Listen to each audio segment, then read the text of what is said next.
자, 안녕하세요. 연락은 다 받았죠. 제가 카톡도 보내고 해서. 아이고, 이게 뭔 난리랴. 그죠? 어. 아마 큰 문제는 없을 거라고 믿고는 있습니다. 여러분들한테는 특히 크게 지장이 가지는 않았을 거예요. 지금 1학년 학생이 확진자여가지고 2학년들하고는 동선이 겹치지는 않기 때문에 걱정은 안 하셔도 되고요. 저도 그 친구 얼굴도 잘 몰라요. 네. 뭐 들어온 지도 얼마 안 된 학생이고 원장님 반 학생이긴 한데 뭐 그래서 원장님하고 선생님도 좀 찝찝해서 오늘 검사하고 그랬으니까 내일까지 검사 결과 나오고 별일 없으면 주말 동안 고등한 폐쇄하고 방역해놨으니까 다음 주부터는 정상적으로 볼 수 있을 것 같아요. 뭐 이게 잘 됐지. 제가 마라톤 올려줬으니까 그거 이제 문제 풀이하면서 좀 여러분들 문제 풀다 보니까 내용이 잘 적용이 안 된다 하는 학생들 쭉 보세요. 모든 문제를 다 풀 건 아니기 때문에 혹시 모르는 문제나 있으면 질문 남겨두시면 제가 다시 답변을 해드리도록 할게요. 제가 뭐 저번에 영상 보신 분은 알겠지만 이렇게 얼굴 보고 설명을 하는 게 아니고 PDF 화면으로 돌려가지고 해왔는데 방금 전에 한참 찍었는데 화면을 안 돌리고 나만 혼자 화면 쳐다보면서 내 얼굴만 찍히고 있어가지고 또 다시 찍네. 바보같이. 자, 한번 화면 보면서 하도록 합시다. 자, 올려드린 마더텅 책이고요. 네. 프린트 있으면 프린트하고 없는 친구들은 그거 그냥 컴퓨터에서 보든지 하세요. 자, 1번부터 한번 볼 건데요. 뭐 자동차 후보 센서가 뭘 이용하는 거지? 뭐 어금 탐지가 뭘 이용하는 거지? 뭐 이런 건 잘 모르더라도 솔직히 이건 들어봤어야지. 야, 이것도 안 들어봤으면 이거는 공부를 안 한 게 아니고 무식한 거지. 보통 임신했을 때 산모들이 초음파 사진, 초음파 본다라고 표현하잖아요. 이 태아를 검진하는 건 초음파를 활용하는 겁니다. 아무래도 아이들 태아에는 막 X선이나 이런 거를 찍게 되면 해롭거든요. 1년에 엑스레이는 몇 번 이하로 찍으라고 그 법적으로도 그 의료법 뭐 그런데 뭐 있어요. 네. 근데 이제 초음파 같은 경우에는 태아는 수시로 봐야 되는데 해로운 광선을 쏘면 안 되니까 그래서 해가 없는 음파인 초음파를 쓰죠. 자, 2번 문제 설명하면서 다시 얘기를 하겠지만 초음파는 일종의 음파예요. 음파. 즉 소리라는 거죠. 소리는 소리인데 초음파라는 건 우리가 사람마다 차이는 있대요. 근데 20에서 2만 헤르츠 정도의 진동수를 가지는 소리를 가청주파수라고 해가지고 가청주파수, 가청영역이라고 해가지고 우리가 들을 수 있는 소리예요. 그러니까 진동수가 20보다 훨씬 적거나 2만보다 훨씬 많으면 훨씬도 아니에요. 조금만 넘어가면 사람 귀에는 거의 안 들리게 됩니다. 특히 나이가 들면서 고음역대, 고주파 영역은 잘 안 들리게 돼요. 선생님도 들어보니까 만 몇천부터 안 들리더라고. 이런 게 있고요. 소리는 진동수가 올라가면 소리가 높아지는 거고 진동수가 낮아지면 소리가 낮아지는 거죠. 보통 우리가 일상적으로 말할 때는 한 몇 천 정도, 한 3천, 4천 헤르츠 그 정도의 진동수의 목소리로 얘기를 합니다.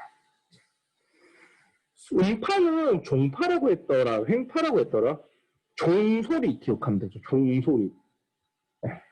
초음파도 소리이기 때문에 종파입니다. 반사되는 성질을 이용하는 거죠. 초음파는 공기 중에서 진행할 수 없다? 헐, 공기 중에서 진행할 수 없는 파동도 있나요? 뭐 물결파는 그렇겠죠. 물에서 지도를 하니까 공기 중에서 당연히 진행합니다. 비슷한 내용이죠? 넘어가도 되겠죠? 자, 4번. 철수, 영희, 민수가 대화를 나누고 있는데 아마 영희는 맞는 말을 할 것 같은데요. 민수랑 철수는 뭐 둘 중에 하나는 틀린 소리를 적어도 하지 않을까요? 보통 이런 문제 나오면 거의 영희가 맞는 말을 하긴 하는데 같이 한번 보도록 합시다. 일단 영희가 맞을 것 같으니까 영희가 한번 얘기를 해보면 소리는 차가운 공기보다 따뜻한 공기에서 더 빠르게 전달돼. 맞아요. 그리고 이거 보고 아는 게 아니고 알고 있어야 돼요. 이게 소리가 굴절이 되는 현상이죠. 낮에는 지면의 공기가 따뜻하기 때문에 소리가 위로 휘게 되는데 모든 파동은요, 빛이든 소리든 위인 쪽으로, 느린 매질 쪽으로 휜다 그랬어요. 차가운 공기에서 진행 속도가 느리니까 휘인단 말이야. 소리는 금속과 같은 고체를 통과할 때가 속력이 가장 빠르고요. 물과 같은 액체를 통과할 때는 속력이 조금 느려지고요. 공기는 그거보다 더 느린데 따뜻한 공기하고 차가운 공기하고 있으면 따뜻한 공기에서의 속력이 조금 더 빠릅니다. 그래서 소리는 항상 차가운 곳 쪽으로 휘어서 차가운 곳으로 굴절이 되죠. 그러니까 지금 차가운 공기 쪽으로 휘는 걸 보고 이걸 찾아도 되는데 이 정도는 알고 있어야 돼요.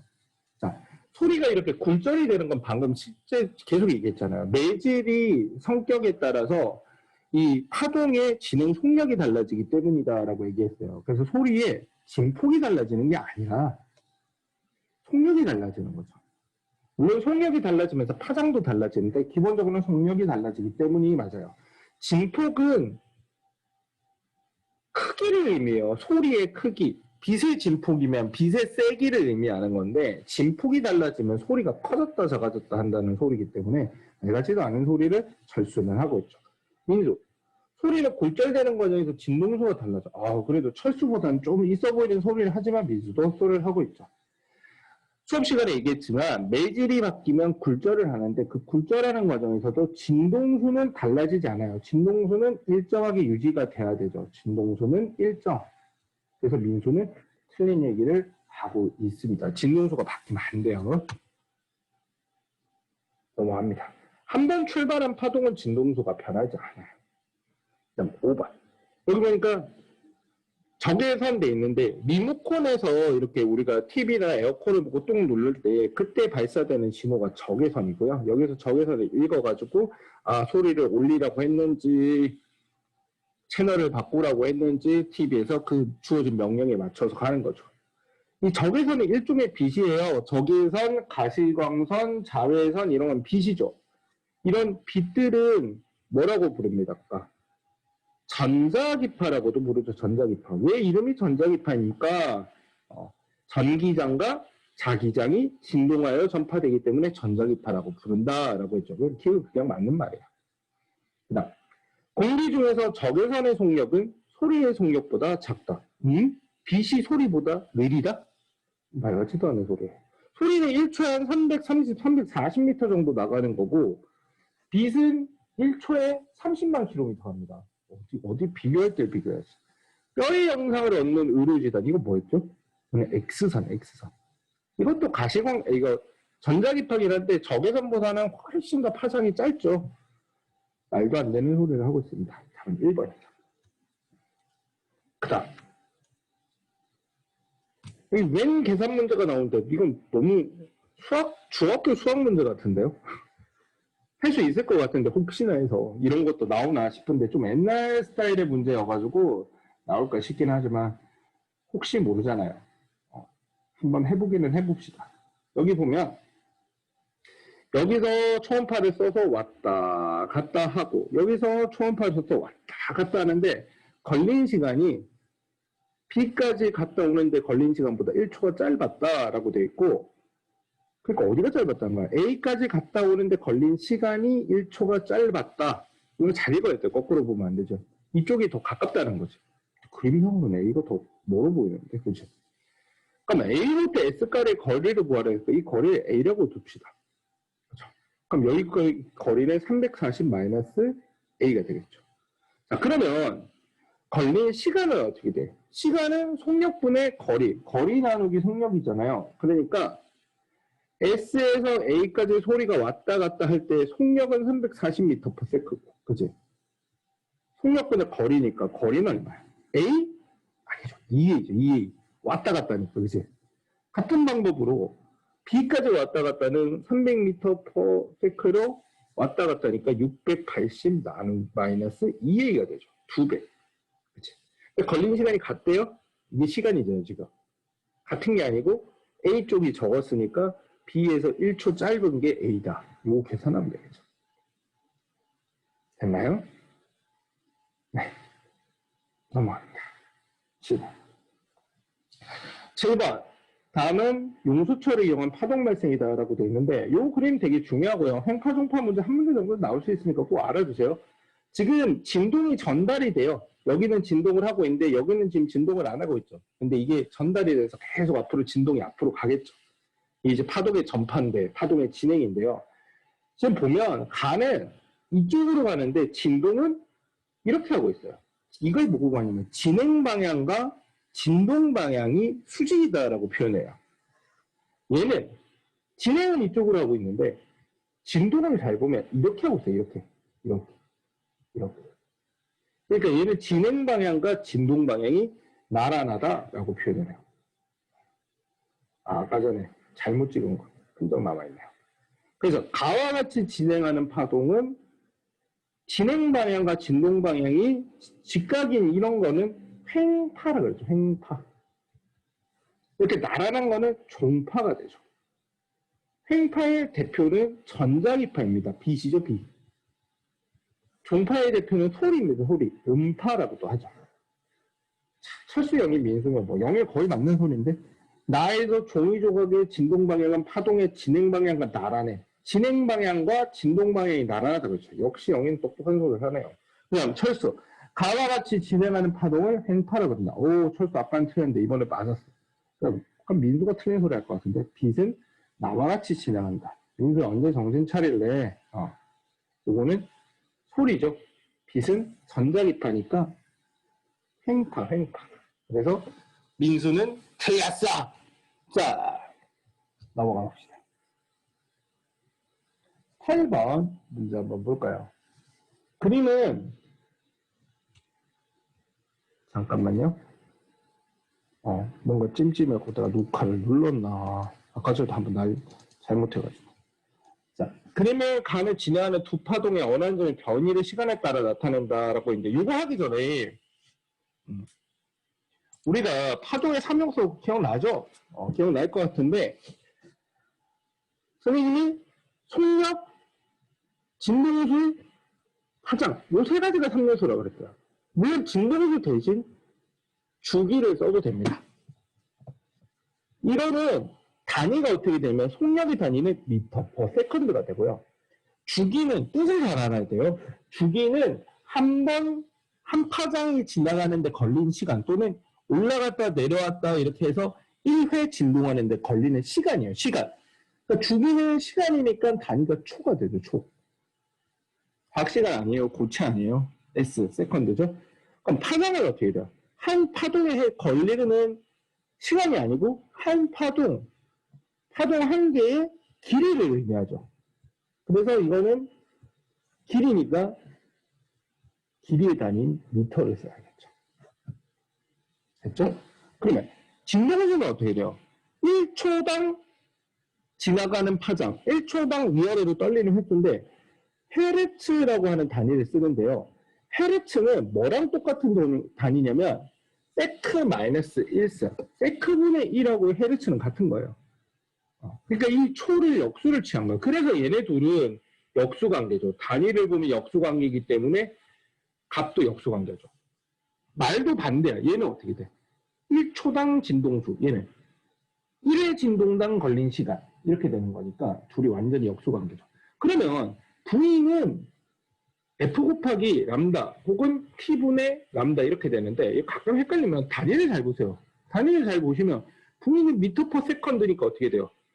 분모에는 미터, 분자에는 미터, 분모에는 초가 있어야겠죠. 그래서 T분의 람다 이렇게 되는 거고 F는 어떻게 돼? 이미 퍼 세컨드이기 때문에 그냥 둘이 곱하면 돼요. 여기가 미터, 여기가 세크 마이너스 S 이렇게 되죠. 됐죠? 이 공식 얘기 이제 다시 안 합니다. 제발요. 공식 숙제가 안 돼 있으면 안 되지. 개념 숙제도. 자, 여기 보면 일단 여기는 이 그래프 보는 거 어렵다고 하는데 어려울 거 하나도 없어요. 파동을 하나만 잡습니다. 한 파동 이렇게 잡아요. 근데 여기 X축이 뭐야? 1 미터잖아. 아까 내가 단위 얘기를 왜 강조했을까? 미터로 되는 거는 파장밖에 없잖아요. 그죠? 그리고 여기서도 한 파동 잡아봐. 이렇게 잡아도 되고 뭐 이렇게 잡아도 되는데 편의상 이렇게 한번 잡아보면 이거는 또 어떻게 돼? 여기서부터 여기까지가 1초잖아. 초. 1초. 시간으로 나오는 값은 아까 주기라고 그랬죠. 주기. 이렇게 푸는 거예요. 자, 근데 B 파동이 두 개가 그래요. B는 1초인데 A는 어떻게 돼요? 한 번 파장이 지나가는데 걸린 시간이 요거밖에 안 된단 말이에요. 그러니까 어떻게 돼요? 3등분 하면 되겠죠. 3등분. 여기까지가 1초니까 3분의 1초, 3분의 1초, 3분의 1초니까 여기는 3분의 2초가 되겠죠. 즉 A의 주기는 3분의 2초고 B의 주기는 1초가 됩니다. 자, 그럼 그래프 간단하게 한번 정리를 해봅시다. 주기는 A는 3분의 2초고 B는 1초야. 그치? 그리고 파장은 A인지 B인지 모르겠는데 하나 그려져 있어. 그리고 속력은 그냥 A가 B의 2배라고만 했네요. 어떡하지? 이게 A인지 B인지 알 수 있으면 참 좋겠는데. 어떡하지? 어떻게 찾지? 아무것도 안 나있는데? 아니죠. 나와있죠. 그럼 뭐야 이거? 위에 3까지 올라갔다고 밑에 3까지 내려가는 거야. 그럼 A는 2에서 2까지로 밖에 안 가니까 이거는 당연히 B죠. B. 이건 B의 얘기인 거야. 그러니까 람다는 요거는 B의 파장인 거고 B의 파장이 1m야. 그러면 T분의 람다가 속력이니까 어떻게 돼요? 1m/s가 되죠. 근데 A가 B의 속력이 2배라고 그러니까 A는 2m/s가 되고, 그죠? 그러면 얘는요. V는 T분의 람다. 람다는 T 곱하기 V. 이렇게 되는 거니까 얘는 3분의 4m가 되겠죠. 다 풀었네요. 진동수는 A가 B의 2배이다. 지금 주기가 3분의 2대 1인데 진동수는 어떻게 돼요? 진동수는 역수죠. 진동수는 어떻게 돼요? 2분의 3대 1분의 1 이렇게 역수를 취하면 됩니다. 즉 3대 2죠. 3대 2. 그러니까 A의 B의 2배가 아니에요. 1.5배밖에 안 되죠. B의 파장은 1m이다. 맞아요. A의 진행 속력은 2m/s이다. 이것도 맞네요. 답은 5. 됐죠? 그래프, 물론 좀 응용된 문제 중에 그래프가 간혹 좀 해석이 까다로운 경우도 없지는 않겠지만 기본적인 내용에서도 막히지 않도록 반복해서 연습을 해 주시면 좋을 것 같은데요. 그죠? 자, 이제 넘어갑니다. 9번. 혹시 모를까봐 간단하게 얘기하자면 소리의 세기는 진폭하고 관련이 있고요. 높이는 진동수하고 관련이 있는데 진동수가 커질수록 높이가 높아지는 거예요. 얘는 얘기 안 해도 되죠. 진폭이 클수록 세기가 커질 거고요. 파장은 어떻게 돼요? 파장은 요거의 간격이니까 여기가 짧을수록 파장이 짧은 거죠. 자, A에서가 B에서보다 큰 물리량은 여기 보니까 보세요.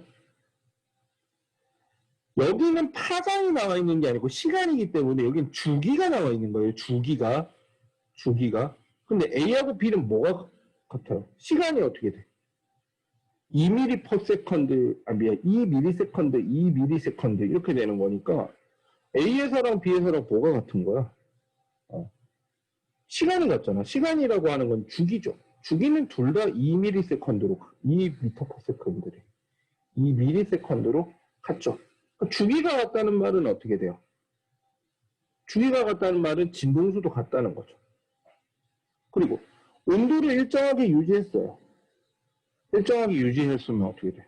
속력도 소리가 있잖아요. 속력은 매질이 바뀌지 않으면 속력이 바뀌지 않아요. 그러니까 온도를 일정하게 하고 공기 중에서 퍼져나가니까 속력도 일정하겠죠. 그 V도 같고 주기도 같아. 그럼 뭐 어떻게 돼? 3요소 중에 남은 게 파장이잖아. 파장도 당연히 같겠죠. 그래서 같으니까 디귿은 안 되는 거야. 진동수도 같으니까 기억은 안 되는 거야. 결국 되는 건 뭐예요? 진폭이 다르죠, 진폭이. 진폭이 다르면 세기가 다르죠. A가 진폭이 훨씬 크니까 세기가 더 큰 소리다라고 하면 되죠. 됐나요? 그다음.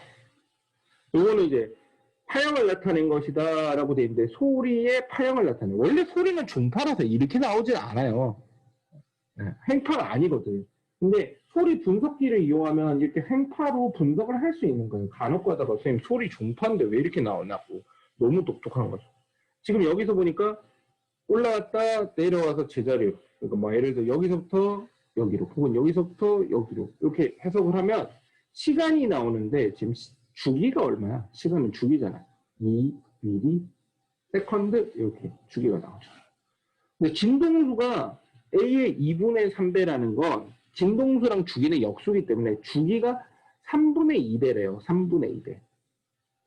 그러면 주기가 진동수가 A의 2분의 3 보면 주기는 3분의 2배니까 3분의 4ms인 녀석을 찾아야 됩니다. 3분의 4ms.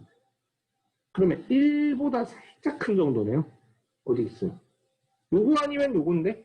근데 느낌상 이거 같긴 하다. 그치? 1 조금 넘은 거. 그치? 이건 너무 이쪽으로 붙었는데요. 정확하게 세고 싶으면요. 한 수 세가지고 잘라보시면 되는데, 선생님은 답이 5번이라고 생각합니다. 누가 이제 추가 질문하면 더 설명해 줄게요. 패스. 너무 문제 오래 붙잡고 있는 것도 별로 좋진 않아요. 자, 굴절, 전반사. 스냅 법칙도 없고 갑자기 전반사 뭐 나오기는 하는데 예전에는 이게 그냥 문제가 섞여 있었어가지고 그런 거니까 같이 한번 봅시다. 자, 그림 간의 물질 A, B에서 레이저 빛이 각각 V1, V2의 속력으로 진행한다. 근데 빛이 직진을 못했어요. 직진을 못하고 어떻게 돼요? 이게 꺾였죠. 근데 뭐라 그랬어? 매질이 바뀌었나 봐. 매질이 바뀌었을 때는 항상 느린 쪽으로 꺾였어요. 근데 이렇게 가려다가 이렇게 꺾인 거기 때문에 A 쪽으로 꺾인 거야. 그러니까 A에서의 속력이 B에서의 속력보다 느리다 라는 걸 알고 있어야 돼요.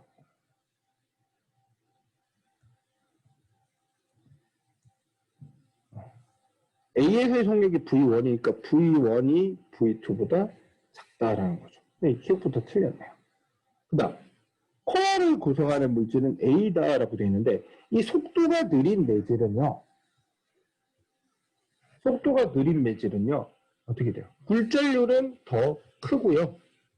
이 굴절률이 큰 쪽은 어떻게 되냐면 전반사를 이용한 광섬유에서 코어로 쓸 수 있고 굴절률이 작은 녀석을 클레딩으로 쓰게 됩니다. 코어는 이 가운데 부분이 코어고요. 바깥 부분 둘러싸고 있는 게 클레딩이 되죠. 옆에서 보면은 이렇게 생겼어. 이렇게. 이쪽에서 바라볼 때 이렇게 된 거죠. 즉 코어로 쓸 수 있는 물질은 B가 아닌 A. 굴절률이 큰 물질입니다. 코어를 구성하는 물질은 어떻게 된다? 굴절률이 큰 물질. 속력이 느리. 이렇게 되겠죠. 됐나요? 자, 세타1하고 세타2를 비교해보라 하는데 지금 얘는 전반사가 아직 일어나고 있지 않아요. 그죠? 전반사는요. 어떻게 할 때 일어나게 되냐면 굴절률이 높은 곳에서 굴절률이 낮은 곳으로 진행을 하는데 이렇게 당연히 수직으로 진행하게 되면 절대 전반사가 안 일어나겠죠. 전반사는 빛을 입사를 할 때 이렇게 하다가 이렇게 하다 눕히다 보면 굴절을 하는 게 아니고 그냥 인계각을 거쳐서 튕겨나가 버리는 게 전반사입니다. 그러니까 지금 세타1보다 더 눕혀야지 전반사가 일어나는데 현재는 전반사가 안 일어나죠. 근데 여기는 전반사가 일어나고 있어. 그럼 어떻게 돼요? 세타1보다 더 눕힌 거니까 세타2가 굴절각이 더 크다는 거죠. 눕혔는데 왜 각이 크나요? 그런데 각을 여기서 재서 그렇죠. 여기서 재는 게 아니고. 알고 있어야 됩니다. 다 그림으로는 아는데 각을 반대로 생각하는 경우도 굉장히 많이 벌어지니까 꼭 조심해서 하도록 합니다. 그죠? 그 다음 2번. 요거 꽤 예전 문제지만 아주 유명한 문제고 활용이 많이 되는 문제. 학교 출제율이 굉장히 높다고 선생님은 예상이 되는 문제니까요. 잘 봐도록 합시다. 그림은 광섬유에서 단색광이 공기와 코어의 경계면으로 각 I로 입사를 해서 전반사하고 있는 모습을 나타낸 것이다. 코어와 클레딩의 굴절률은 N1, N2이며 코어와 클레딩 사이에서 전반사가 일어나는 I의 최대값은 IM이다라는 거죠. 원래는 이렇게 매질이 있고요. 전반사가 이렇게 일어날 때 임계각은 여기를 보통 임계각으로 측정을 해요. 근데 문제는 문제에서 여기를 임계각이라고 한 게 아니란 말이야. 그래서 헷갈려. 수업 시간에 잘 들은 친구들은 이 임계각이 작으면 작을수록 전반사가 일어나기 쉽다 그랬죠. 임계각이 작다라는 건 전반사가 일어나기 쉽다는 거죠. 전반사 쉽게 일어난다는 거죠. 까먹은 친구들은 다시 한번 생각을 해보세요. 왜냐면 임계각이 작아야, 임계각이 작다는 뭐야? 여기서보다 조금만 더 높이면 다 전반사가 일어난다는 거고, 임계각이 크다라는 건 어떻게 돼요? 여기까지는 전반사 안 일어나고 여기만 일어난다. 뭐 이런 뜻이 되죠. 근데 저기는 각도를 여기로 잡아가지고 조금 더 생각을 해보기는 해봐야 돼요. 저런 식으로 다른 부분의 각도가 되어 있을 때는 신중하게 생각을 해야 됩니다. 그래서 문제 난이도가 조금 올라가죠. 자, 코어가 굴절률이 높은 건 맞고요. 단색강의 속력은 공기에서가 코어에서보다 크다. 맞죠? 이건 어떻게 돼요? 공기에서 코어로 들어가면서 직진을 못하고 코어 쪽으로 휘었죠. 코어에서 훨씬 더 속력이 더 줄어들게 되죠. 공기에서가 코어에서보다 크다라고 되죠. 근데 얘는 이거 뭐 꺾이는 모습 안 봐도 공기보다 속도가 빠르려면 진공밖에 없어요. 그러니까 공기보다는 속력이 웬만하면 느려진다라고 생각하시는 게 편하죠. N2를 작게 한다라고 되어 있는데 지금 굴절률이 N1이 크고 N2가 작아요. N1이 크고 N2가 작아요. 근데 N2를 더 작게 하겠대. 그러면 둘의 굴절률 차이가 커져요. 굴절률 차이가 커지면 전반사가 더 쉽게 일어날까요? 더 어렵게 일어날까요? 그걸 잘 생각해 보세요. N1과 N2의 차이가 커진다. 라는 건 N1이 커지거나 N2가 작아져서 차이가 더 커지면 전반사가 훨씬 더 쉽게 일어나요. 두 물질의 차이 때문에 벌어지는 건데 차이가 많이 날수록 전반사 쉽게 일어나죠. 전반사가 쉽게 일어난다는 거는 입사각이래 미안. 임계각이 작아져서 전반사가 훨씬 더 쉽게 일어난다는 거죠. 근데 N2를 작게 하면 IM은 작아져요. 지금 임계각이 여기 있는 게 아니고 전반사가 일어나는 최대값이 여기를 나타내고 있어요. 그 그림을 한번 그려볼게요. 잘 그리는 그림은 아니지만 그림을 한번 그려보면 공기 쪽에서부터 그리려면 힘들어. 선생님도 잘 그리진 않지만 이쪽에서부터 그리는 게 훨씬 더 나아요. 방향성도 잘 못 긋고 자 이렇게 있는데 지금 아까 전에 보기의 상황에서 그러니까 디귿 보기의 상황은 그 문제의 상황보다는 어떻게 돼? 전반사가 더 쉽게 일어난다 그랬죠. 그러면 임계그 전반사가 딱 일어나는 순간에 각도를 그리려면 얘는 어떻게 돼요? 약간 이 입사각이 아주 작아도 웬만하면 전반사가 일어난다는 거죠. 반면에 문제 상황에서는 어떻게 돼요? 어느 정도는 임계각이 조금 더 컸어야 돼요. 이게 전반사가 조금 더 어렵게 일어나는데 더 쉬워진 거죠. 그렇다면 이렇게 가서 사실 이거 말로 설명할 수도 있는데 말로 설명하는 것보다 그림으로 보여주는 게 훨씬 이해가 편해서 공기에서 빛이 이렇게 갔을 거 아니에요. 그죠? 그럼 어떻게 돼야 돼요? 여기서도 마찬가지로 미안 일부러 좀 차이 많이 나 보이게 하려고 이렇게 했어요. 여기서 이제 공기 속으로 갈 때 어떻게 되죠? 여기서도 한번 꺾여서 들어간 거고 여기서도 한번 꺾여서 들어간 거죠. 근데 여기까지 해놓고 잘 모르겠대요. 근데 보세요. 공기에서 매질 코어로 들어갈 때는요. 공기에서 코어로 들어갈 때는 여기가 굴절각이에요. 그죠? 여기가 어떻게 돼요? 여기가 입사각이 되는 거고 여기가 굴절각이 되는 거죠. 여기가 입사각이 되고 근데 잘 생각해 보세요. 빛이 진행을 하다가 입사각이 있고 굴절각이 있어요. 그러면 입사각하고 굴절각은 같지 않고 굴절이 일어나니까 조금 다르겠죠. 근데 입사각하고 굴절각이 다른 거지 입사각이 커진다고 굴절각이 작아지진 않아요. 무슨 말이냐면 입사각이 큰다는 거는 빛을 더 비스듬하게 눕히는 거야. 그럼 나가는 빛도 더 이렇게 비스듬하게 나갈 수밖에 없는 거예요. 그러니까 어떻게 된다? 이 두 매질의 경계에서는 입사각이 클수록 굴절각이 크다는 거야. 근데 지금 봐봐요. 두 상황에서 굴절각이 어떻게 돼? 굴절각. 디귿으로 바뀌게 되면 어떻게 돼? 전반사가 더 쉽게 일어나면서 나갈 때 굴절각이 문제 상황보다 훨씬 더 커져도 돼. 그럼 굴절각이 커졌다는 건 뭐야? 입사각도 크다는 거죠. 그러니까 아까 저 여기 전반사가 일어날 때 최대 입사각을 IM이라고 해놨거든, 문제에서. IM이라고 해놨기 때문에 어떻게 돼 있어? IM이라고 했기 때문에 IM은 작아진다, 커진다? 어떻게 돼요? 커진다가 맞는 거죠. 커진다. 기억 니은도 있고 기억 니은 이것도 있기 때문에 둘 다 풀어가야 돼. 어쩔 수 없지. 근데 알아두세요. 이 문제 엄청 출제율이 높아요. 이거 한번 나오고 나서 학교 시험에 많이 우려먹습니다. 전반사 시험 문제 시험범위 들어가지 않는 친구들이라 제외하면은 꼭 봐주세요. 중요한 문제입니다. 문항번호도 16번이면 꽤 높죠? 좀 올드하긴 하지만요. 자, 3번. 그림과 같이 단색강 A를 공기에서 매질 1로 입사시켜서 똑같죠? 소름 똑같죠? 그러니까 이 상황을 기억하고 있으면 조금 편한 거야. 매질에서 A의 속력은 1에서가 2에서보다 작다. 여기가 굴절률이 높고 속력이 느린 곳이라 그랬죠. 1에서가 2에서가 작다. 맞아요. 그래야 전반사가 일어날 수 있습니다. 그다음 가에서 0보다 크고 요거보다 작은 입사각으로 A를 입사시키면 I와 I2의 경계에서 전반사가 일어나지 않는다라고 되어 있는데 아까 말했지만 여기 들어갈 때 각도를 줄이게 되면요. 여기가 줄어들면요. 나올 때 각도도 줄어들어요. 그럼 어떻게 돼요? 비스듬히 눕죠. 비스듬할수록 전반사가 더 잘 일어나요. 그러니까 전반사가 일어나지 않는 게 아니고 더 잘 일어나죠. 그러니까 이는 무조건 틀렸습니다. 나에서 A는 1과 3의 경계에서 전반사 한다는데 3의 굴절률은 2의 굴절률보다 작대요. 그럼 어떻게 돼요? 둘의 굴절률 차이는 여기가 높고 여기가 낮은 건데 낮은 걸 더 낮은 걸로 바꿨어. 굴절률 차이가 더 커졌죠. 그럼 큰 각도로 쏘게 되면은 당연히 전반사 하겠지요. 답은 답이죠.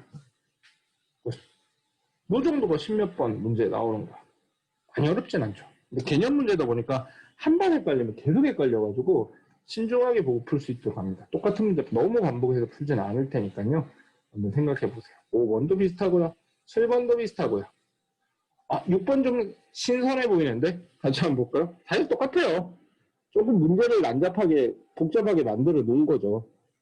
우리가 이제 어려운 문제는 비슷한 걸 반복해서 보면 그때부터는 좀 덜 어려워지고 쉬워지게 됩니다. 자, 그러니까 굴절률이 서로 다른 유리 PQ를 반원 모양으로 만들어서 접촉시키고요. 나는 PQ로 만든 광섬유입니다. 자, 빛의 진행 방향을 잘 보세요. 어렵네. 빛이. 근데 입사를 어떻게 돼? 이렇게 입사를 했죠. 이렇게 입사는 어디로 갔어요? 이렇게도 갔고, 그죠? 그럼 어떻게 돼? 이렇게도 간 것 같은데?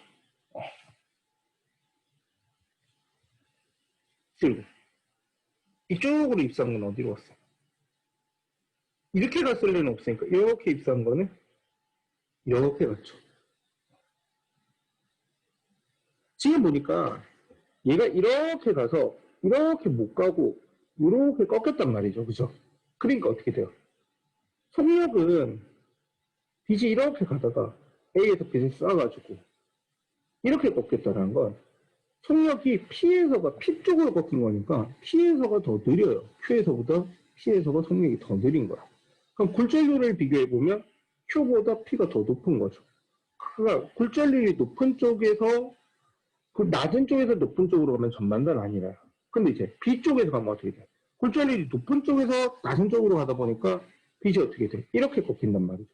근데 얘가 이렇게 갔던 빛이 어디 갔어요? 일로 갔죠. 지금 이 B는 전반사가 일어나는 모습을 나타내는 거죠. 전반사. 선이 좀 헷갈리긴 하구나. 됐습니다. 자, A는 이렇게 전반사라는 게 아니고 원래 매질이 바뀌면은요. 이렇게 해갖고 이렇게 굴절을 하면서도 반사를 살짝 해요. 그럼 이런 거는 전반사가 아닙니다. 그리고 봤듯이 꺾이는 방향을 보면 굴절률이 여기가 낮기 때문에 전반사가 일어날 수 없습니다. 그래서 P가 Q보다 굴절률이 크죠. 그럼 굴절률이 높은 거를 코어로 쓰고 굴절률이 낮은 걸 클래딩으로 써야 됩니다. 코어는 Q로, 클래딩은 P로. 완전 반대로 얘기하겠죠. 똑같은 내용이지만 그림이 바뀌니까 좀 어렵게 느끼죠. 근데 선생님이 여러분들보다 문제풀이가 조금 더 쉽게 하는 이유는 여러분들 머리는 훨씬 더 좋지만 그냥 그런 거야. 어차피 물어보는 내용은 한정적이다라는 전제하에 오씨 내가 모를 리가 없어. 그냥 잘 숨겨놓은 거겠지. 이러고 보는 거예요. 그러니까 이 문제나 이 문제나 이 문제나 이 문제나 이 문제나 이 문제나 다 같은 문제다라고처럼 풀 수 있을 때쯤에 여러분들이 도가 트는 거죠. 9번이 그나마 좀 어려 보이는데 오래된 거라서 그렇게 어렵진 않을 거예요. 그래서 9번, 10번, 11번 다 해보세요. 12번 한번 같이 볼까요? 자, 그림과 같이 단색강을 매질 A에서 B로 입사시켰더니 단색강이 B로 굴절하여 여기서 전반사했대요. 근데 여기가 각도가 35도래요. 여기는 몇 도야? 55도죠, 55도. 180도니까 삼각형이니까. 그죠? 그러면 입사각보다 굴절각이 조금 더 크네요. 그럼 B가 어떻게 돼요? 이렇게 가서 직선 못하고 이렇게 꺾였지. 꺾이기는 이쪽으로 꺾였어요. 그러니까 속도는 어떻게 돼? 느린 쪽으로 꺾이니까 B에서보다 A에서 더 느린 건 맞네요. 그죠? A에서 조금 더 느리긴 느려요. 그리고 여기서 일로 갈 때는 전반사가 일어났어요. 전반사는 항상 느린 곳에서 빠른 곳으로 갈 때만 전반사가 일어날 수 있다 그랬죠. B에서보다 C에서가 속력이 더 빨라요. 굴절률은 반대죠. C가 굴절률이 제일 작고 A가 굴절률이 제일 커요. 굴절률과 속력은 세트처럼 물어볼 거라서 미리 써놓은 거예요. 자, 단색강이 A에서 B로 입사할 때 A에서 B로 입사할 때 음계각은 45도보다 크다라고 되어 있는데 지금 45도일 때 지금 전반사가 일어나는 거예요? 이건 아니에요. 굴절이 일어나고 있는 겁니다. 일부 반사하는 걸 보고 전반사 일어난다고 하면 안 돼요. 전반사가 일어나면 이 빛이 없어야 돼요. 그죠? 지금 전반사가 안 일어나. 안 일어나면 어떻게 돼요? 더 빛을 눕히면 된다 그랬죠. 그러니까 임계각은 40도보다 더 크다. 더 눕히면 된다. 단색깔의 속력은 B에서가 C에서보다 크다. 아니죠. B에서가 더 느려야 전반사가 일어나죠. A, B, C 중 굴절률이 제일 큰 건 뭐다? A다. 맞죠. 의외로 간단하죠. A를 정리만 잘하면 돼요. 넘어갑시다. 아이고 비슷해, 아이고 비슷해, 아이고 비슷해, 아이고 비슷해, 그지? 조금 더 복잡하게 나가는 거지만 충분히 할 수 있으니까 꼭 해보도록 합니다. 요거는 이제 전반사랑 뒤쪽에 있는 광전자 그거랑 이제 같이 하고 있는데요. 오늘 일단 광전자 할 때 얘기하도록 합시다. 이제 한번 구경이나 쭉 하고, 우와, 그게 복잡해졌다, 그지? 이거 차분히 정리해서 꼭 할 수 있도록 합니다. 그리고 23번은요, 문제 풀다 보면 의문이 생길 수가 있는데요. 지금 파장이 다른 빛을 비췄는데요. 이게 우리가 문제에서 맨날 단색광이라고 되어 있는 이유가 뭐냐면, 빛은 파장에 따라서, 그러니까 파장에 따라서 굴절률이 달라져요. 예. 예를 들어 공기 중에서 유리로 들어갈 때 유리 쪽으로 꺾이는데 덜 꺾이는 빛이 있고 더 꺾이는 빛이 있단 말이야. 빨주노초 파란부 중에서 굴절률이 다 똑같지가 않아요. 일반적으로 빨주노초 파란부 있으면 진동수가 큰 파장이 짧은 빛들이 굴절을 더 많이 합니다. 그러니까 파장에 따라서 똑같은 물질을 쓰더라도 굴절률은 다르다는 거죠. 바꿔 말하면 두 빛이 공기 중으로 가다가 유리 속으로 들어갔을 때 꺾이는 정도는 차이가 납니다. 근데 어떻게 된다? 파장이 짧은 빛들이 굴절을 더 많이 합니다. 그거 알고 있어야 문제 풀기가 훨씬 더 편해요. 그래서 그거 하나 얘기를 해주는 거예요. 지금 AB에서 이렇게 빛이 나와가지고 수직으로 입사했더니 P에서 A는 전반사를 했는데 B는 일부는 굴절을 하고 전반사를 못한 거야. 그러니까 A가 두 매제, 이게 느린 곳에서, 공기보다 여기가 느리잖아요. 유리 속에서 느리다가 느린 곳에서 빠른 곳으로 갈 때 A는 전반사를 했어. 근데 느린 곳에서 빠른 곳으로 갈 때 B는 전반사를 못했어. 그 말은 뭐예요? A가 지금 유리에서의 굴절률이 A가 더 크다라는 거예요. 공기 중에 둘의 속도가 같다라고 치면 A가 유리 속에서 더 많이 느려졌다라는 얘기가 되는 거예요. 그거 이용해서 문제를 풀어보시고요. 자, 약간의 응용은 여러분들이 해보셨으면 해서 더 이상 설명을 하지 않겠습니다. 됐죠? 비슷비슷합니다. 어이구, 엄청 비슷비슷합니다. 그죠? 하지만 한 문제 한 문제 천천히 생각을 해봐야겠죠. 이건 이제 전자기파의 이용에 대해서 나오는 건데요. 수업 시간에 얘기해 준 거 있죠? 전진자 그림 있죠? 전진자. 이렇게 빛이 이렇게 진행을 할 때, 뭘 이용한다고? 화면을 띄워줘. 그 이용할 때, 서로 그 왼손을 이용을 해가지고, 어떻게 한다고요? 빛이 이렇게 진행을 할 때, 진행. 여러분들 보면 오른손으로 보이죠? 왼손이에요. 왼손. 이렇게 하면, 전진할 때, 이렇게 어떻게 돼? 전진자. 진행을 이쪽으로 할 때, 전기장이 이렇게 진동할 때, 자기장은 이쪽 방향으로 진동을 한다는 거죠. 이렇게. 그 그림은 알고 있어야 돼요. 그거 말고 이제 각각의 쓰임새에 관해서 조금 더 문제가 나오는 거니까, 쓰임새 문제 요거 한번 봅시다. 요거죠. 요 그림. 굉장히 중요합니다. 굉장히. 여러분 그냥 그림이 제대로 그려져 있지만, 어느 그림이 맞는지 고르라고 하시는 경우도 있으니까 알아두도록 하고요. 이건 뭘까요? 이건 빛을 확대해가지고 자외선, 적외선, X선. X선보다 파장이 더 짧은 건 보통 감마선. 진동수가 더 크고요. 적외선보다 조금 더 파장이 긴 건 마이크로파. 가시광선 영역에서 적외선 쪽에 가까운 거는 어떻게 돼요? 빨간색. 자외선 쪽에 가까운 건 보라색. 합쳐서 가시광선. 됐죠? 그러면 제시한 내용이 옳은 학생만 고르세요. 학생 A. 진공에서의 속력은 기울기 라디오파보다 빨라. 진공에서의 속력은 다 같습니다. 말도 안 되는 소리를 하고 있죠. 학생 B. 니은 가시광선이다. 어려운 건 아니지만 여학생은 역시 맞는 말을 하고 있네요. 자, 전자레인지에 이용되는 마이크로파는 디귿에 이용합니다. 맞는 말이죠. 들어봤을 거예요. 전자레인지는 전자니까 일렉트로 레인지. 이게 일렉트로 레인지 주세요가 미국 사람들 뭔지 몰라요. 마이크로 오븐 달라고 하거나 정식 명칭은 마이크로웨이브 오븐이 되는 거거든. 마이크로웨이브를 사용하는 오븐이 한 거죠. 마이크로파를 쪼이게 되면 물이 부들부들 진동을 하면서 물 분자들끼리 막 부딪혀갖고 열이 발생을 해요. 그걸 이용해서 데우는 거죠. 그래서 물기가 1도 없는 거는 전자레인지에 넣으면 안 됩니다. 한번 차근차근 풀어보시고요. 이거는 책 보면서 해도 되는 거니까 대신에 이런 거 시험 때는 틀리지 맙시다. 아주 특별하게 어려운 건 없어요. 가끔 이런 거 모르는데 열화상 카메라는 요새 많잖아요. 어디 관공서 같은 데 들어갈 때나 식당 들어갈 때 카메라 설치해놓고 찍으라고 하는데 좀 조그만 데는 없고 큰 데는 안에 있더라고. 그 적외선을 이용하는 겁니다. 됐죠? 됐어. 쌤 눈에는 뭐 특별한 건 없으니까 내 눈에만 안 특별한가? 니네 이런 거 싫어하잖아. 오우씨, 뭐 문제가 겁나 길어. 다음은 영희가 전자기파에 대해 조사한 내용의 일부이다. 뭐는 고속의 전자를 탕수키스는 같은 갑자기 감도한 전자가 발생해 전자기파를 투번에 강해. 어쩌고. 이거 어떻게 알아? 이거 알아? 난 알고는 있었는데 어떻게 알아? 이거 네요 그냥. 인체의 가슴, 흉부는 가슴을 촬영하거나 뼈의 영상을 얻는다. 이 X선에 대한 설명이잖아요. X선. 그죠? 그러니까 X선이니까 어떻게 돼요? 가시광선보다 파장이네요.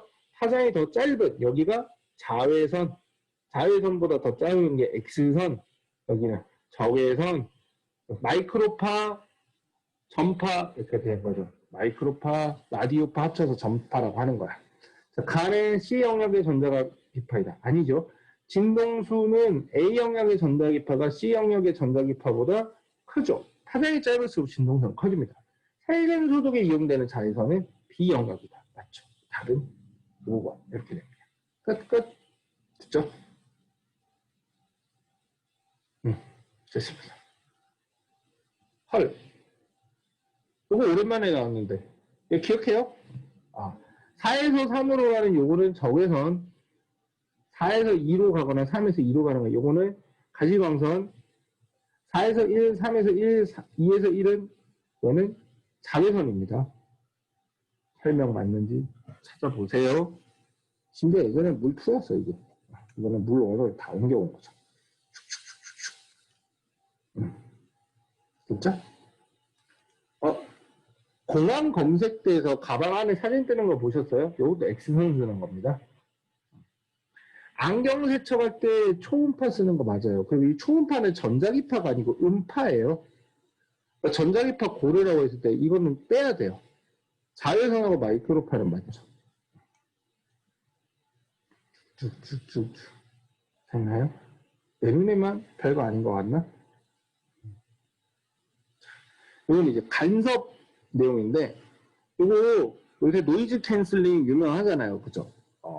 이 외부에 이어폰에 보면 까맣게 마이크 있는 부분인데 바깥 소리를 분석해서 귀 안에는 바깥 소리랑 상대될 수 있는 파장을 같이 쏴주는 거예요. 그걸 이제 상세 간섭을 이용을 한 거죠. 상세 간섭.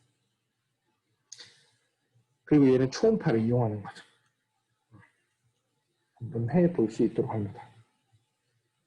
이게 조금 어렵나? 31번? 요거까지 하고 동영상을 잠깐 끊어가든지 해야겠다. 자, 31번. 누구래? 찰수가 수행을 했대.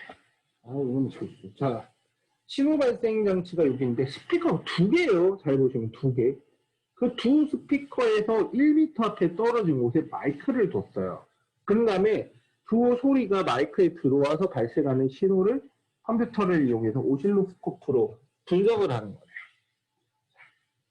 동일한 지금 스피커 단자와 신호 발생기 단자 사이 연결 방법이 있는데 기억은 이렇게 플러스를 플러스에다가 마이너스를 마이너스에다가 니은은 플러스를 마이너스에다가 플러스 마이너스에다가 이렇게 됐죠. 그림과 같이 동일한 스피커 A, B를 놓고 A를 기억 방법으로 신호 발생기 연결하고 B를 기억 또는 니은 중 하나의 방법. 무슨 말이죠?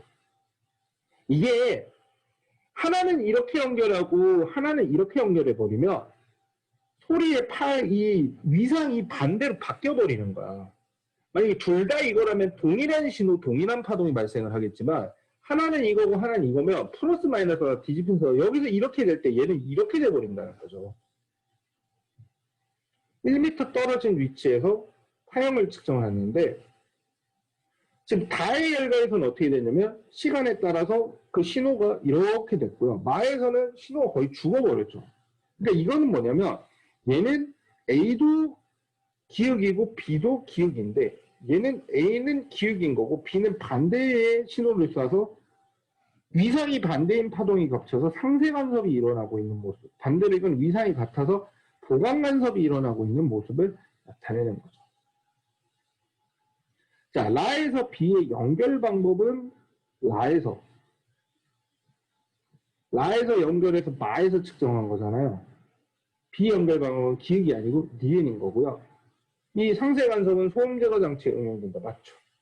자, 여기 보니까 X축이 시간으로 되어 있으니까 시간을 알 수 있을 것 같아요. 좀 글씨가 흐리기는 하지만 선생님 눈에는 10의 마이너스 3승초로 보입니다. 그렇죠? 네, 밀리초야, 밀리초. 10의 마이너스 3승초. 뭐가? 이 파동의 주기가 10의 마이너스 3승초. 근데 속력은 얼마래요? 340m/s의 속력을 가진대요.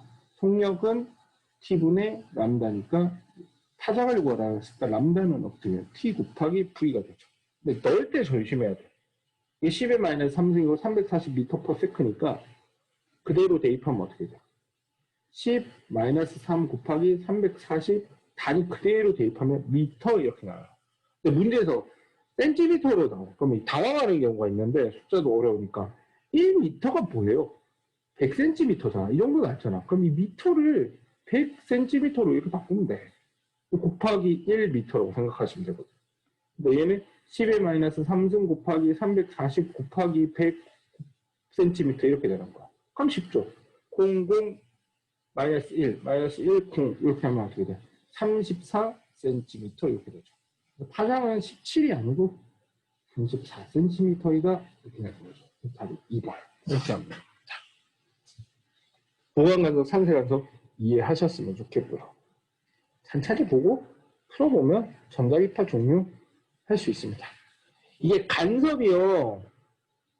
간섭 문제가 별로 안 보이죠. 이 간섭 문제가 작년 수능까지는 잘 나오지 않았어요. 그래서 아마 올해 고3들 모의고사 있죠.